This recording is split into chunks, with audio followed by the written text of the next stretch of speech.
Space जो दिखने में बिल्कुल ब्लैक और खामोश नजर आती है, असल में यहाँ इतना कुछ हो रहा है जो ना ही हम सुन सकते हैं और ना ही समझ सकते हैं। नासा के प्रोब्स ने स्पेस में कुछ ऐसी अजीब आवाजें रिकॉर्ड की हैं जिनको सुनने के बाद हर इंसान का दिमाग दंग रह जाता है। नाजरीन, आज से करीब 44 साल पहले 5 सितंबर 1977 को नासा ने एक स्पेस प्रोब इंटरस्टेलर स्पेस के लिए रवाना किया था। ये स्पेस प्रोब वॉयेजर 1 के नाम से जाना जाता है, जो पिछले 44 सालों से लगातार नासा के बेस स्टेशन से कांटेक्ट में है। वॉयेजर 1 को एक ऐसे मिशन पे रवाना किया गया था जहां से उसके वापस आने की कोई उम्मीद नहीं है। ये स्पेस प्रोब डीप स्पेस में 61,500 किलोमीटर पर आवर की स्पीड से ट्रेवल कर रहा है और इस वक्त ये हमसे बहुत दूर खला के अंधेरों में तैरता हुआ हमें हमारे सोलर सिस्टम और इस यूनिवर्स के बारे में मालूमात भेज रहा है। और स्पेस के इस हिस्से को हम इंटरस्टेलर स्पेस भी कहते हैं। 2012 में इंटरस्टेलर स्पेस में दाखिल होते ही एक दिन नासा के साइंटिस्ट को वॉयेजर 1 की तरफ से एक ऐसा सिग्नल रिसीव हुआ जो सबके रोंगटे खड़े करने वाला था। जब उस सिग्नल को डिकोड किया गया तो उसमें एक ऐसी अजीबोगरीब आवाज थी जो वॉयेजर 1 ने रिकॉर्ड की थी। हमारी दुनिया से करोड़ों किलोमीटर दूर स्पेस की गहराइयों में वो क्या चीज थी जिसकी आवाज ने साइंसदानों के रोंगटे खड़े कर दिए थे। ये आवाज अर्थ से करीब 1400 करोड़ किलोमीटर दूर रिकॉर्ड की गई थी और ये एक ऐसी आवाज थी जो खत्म या कम होने का नाम भी नहीं ले रही थी। साइंसदानों ने कई दिनों तक इंतजार किया, लेकिन ये आवाज खत्म तो दूर की बात, पर ये कम भी नहीं हो रही थी।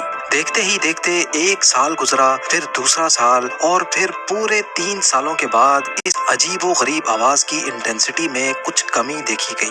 ये आवाज वॉयेजर 1 की 44 सालों की हिस्ट्री में रिकॉर्ड होने वाली सबसे लंबी आवाज थी जिसने साइंसदानों की नींदें उड़ा रखी थी। लेकिन इस आवाज के अलावा साइंसदानों को एक और चीज भी लगातार परेशान कर रही थी।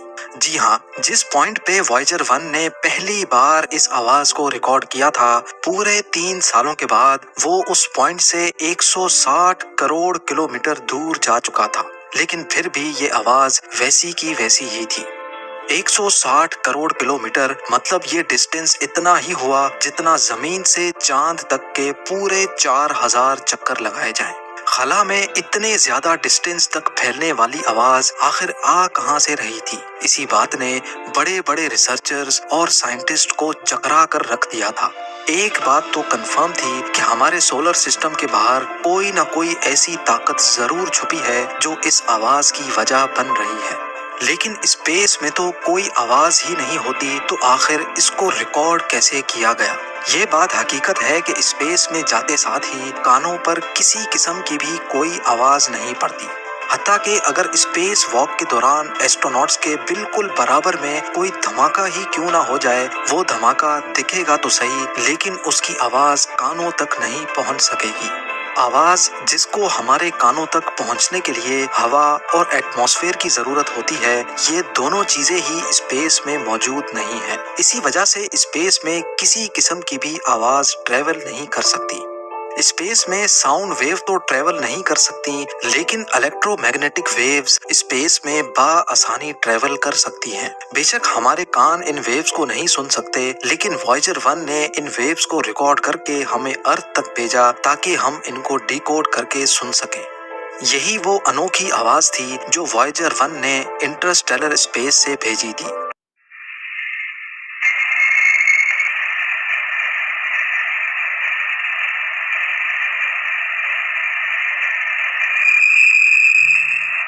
कुछ साइंसदानों का कहना है कि ये आवाज स्पेस में मौजूद प्लाज्मा वेव्स के ट्रेवल करने से आई होगी, जबकि कुछ रिसर्चर्स का कहना है कि डीप स्पेस में जरूर कुछ ऐसी ताकतें मौजूद हैं जिनकी एनर्जी की वजह से ये आवाज पैदा होती है। वो कौन सी ताकतें हैं, उनकी एनर्जी आवाज क्यों रिलीज करती हैं, ये सोचने, समझने और जानने की काबिलियत हम इंसानों के पास अभी तक मौजूद नहीं है।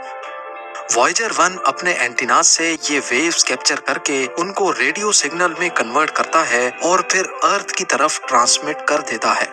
بے شک یہ میسج لائٹ کی اسپیڈ سے ٹریول کرتا ہے، پھر بھی اس کو ارتھ پر موجود ناسا کے اینٹیناز تک پہنچنے میں پورے 21 گھنٹے لگ جاتے ہیں۔ یہ پہلی بار نہیں تھا جب وائجر 1 نے ہمیں کوئی انوکھی آواز بھیجی تھی۔ اس سے پہلے بھی ناسا اسپیس سے کئی انوکھی آوازیں ریکارڈ کرنے میں کامیاب ہو چکا ہے۔ 2007 میں بھی ایک ایسا واقعہ ہوا تھا جس نے سائنسدانوں کو حیرت میں ڈال دیا تھا۔ ریسرچرز کو اسپیس میں کچھ ایسے سگنل ملے جو کسی بھی طرح سے نارمل نہیں تھے۔ خاموشی کے عالم میں کچھ ایسی آوازیں آنے لگیں جو آدھے سیکنڈ میں ہی غائب ہو جاتی تھیں۔ یہ آوازیں سن کر ایسا لگ رہا تھا کہ شاید کوئی ایلین وارشپ لیزر بیم سے وائجر پر حملہ کرنے کی کوشش کر رہا ہے۔ ریکارڈ ہونے والی یہ آوازیں، جن کو فاسٹ ریڈیو برسٹ کہا جاتا ہے، کچھ ایسی تھی۔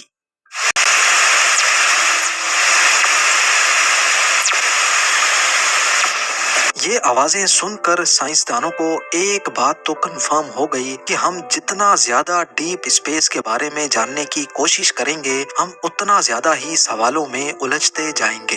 ریسرچرز کا ماننا ہے کہ یہ ریڈیو برسٹ بلیک ہول میں یا پھر کروڑوں لائٹ ایئرز دور کسی سپر نووا ایکسپلوژن کا نتیجہ ہو سکتی ہیں۔ کئی ریسرچرز کا تو یہ بھی خیال ہے کہ دوسرے پلینٹس میں ایلینز ہم سے بہت زیادہ ایڈوانسڈ ہیں اور وہ اپنی اسپیس شپس کو ان ریڈیو برسٹ کے ذریعے چارج کرتے ہیں۔ شاید ان میں سے چند ریڈیو برسٹ ہمارے اسپیس پروب سے ٹکرا گئے ہوں یا صرف اس کے برابر سے گزرے ہوں، لیکن اس عجیب آواز کی اصل حقیقت ابھی تک کسی کو بھی معلوم نہیں ہے۔ یہ تو رہی وہ آوازیں جو ناسا نے انٹرسٹیلر اسپیس سے ریکارڈ کی، لیکن ایسی عجیب و غریب آوازیں ریکارڈ کرنے کے لیے اتنا دور جانے کی بھی ضرورت نہیں ہے۔ ہمارے اپنے سولر سسٹم سے بھی ناسا کئی انوکھی اور خوفناک آوازیں ریکارڈ کر چکا ہے۔ وائجر 2 جو ناسا نے ہمارے سولر سسٹم کے پلینٹس کی ریسرچ کے لیے لانچ کیا تھا، اس نے بھی کئی ایسی آوازیں ریکارڈ کی ہیں جنہوں نے پوری دنیا کو پریشانی میں ڈال رکھا ہے۔ یہ ہے جوپیٹر کا چاند جو گینیمیڈ کے نام سے جانا جاتا ہے، اور یہ ہے اس کی آواز جو واقعی آپ کے رونگٹے کھڑے کرنے والی ہے۔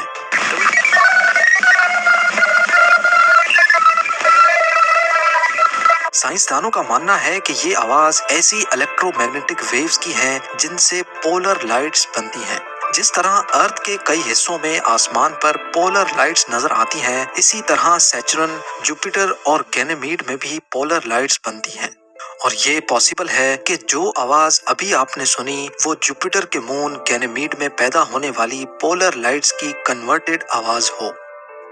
ابھی تک جو بھی عجیب آوازیں آپ سن چکے ہیں وہ کسی اور نے نہیں بلکہ ناسا نے آفیشلی پبلش کی ہیں، اور ان میں کوئی ایڈیٹنگ نہیں کی گئی۔ سیٹرن جو ہمارے سولر سسٹم کا ہی ایک پلینٹ ہے، ناسا نے یہاں سے بھی کچھ عجیب آوازیں ریکارڈ کی ہیں۔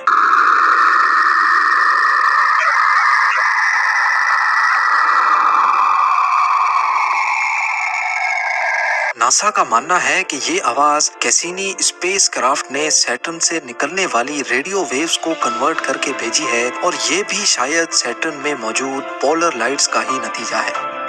وائجر 1 جو پچھلے 44 سالوں سے لگاتار ہمیں آؤٹر اسپیس کی فوٹوز اور انفارمیشن فراہم کر رہا ہے، دکھ کی بات یہ ہے کہ ان قریب ہم اس کو ہمیشہ کے لیے کھونے والے ہیں۔ ناسا کا کہنا ہے کہ وائجر 1 کے پاس صرف اتنی پاور موجود ہے کہ وہ اگلے 1 یا 2 سالوں تک ہم سے کانٹیکٹ میں رہ سکتا ہے۔ اس کے بعد ہمارے پاس صرف اس کی یہ فوٹوز ہی باقی رہ جائیں گی۔